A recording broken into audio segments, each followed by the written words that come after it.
Asa man ang mga tao di. Nita kog mga mga gahi ba kanang mga haud ba kanang mga haud. Mga pahud-haud. Ko na kung gusto pangitaon karon. Kanang mga gahi kay ganahan ko ang mga gahi pangitaon. Asa man no? Dili daw. Taman. Dapat makita jud kog mga gahi karon kay kondisyon kay ko no. Nita ta gahi ka ng mga haud, ka ng mga isog. Mga kung pangitao nun, may kondisyon kayo ta. Asa mga tao dire, naabot na gaya ni Kob. Ang hawa man nun. Hatlok ko mga tawhanas tuwa guro. Dapat makita dyan kong isog karon o ka ng mga haud.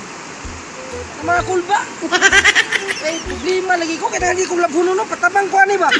Nang haud mo laba ba? Patabang kong laba, kaya daghan kay kong labhunon. Kaya mga gahi mo kuso-kuso.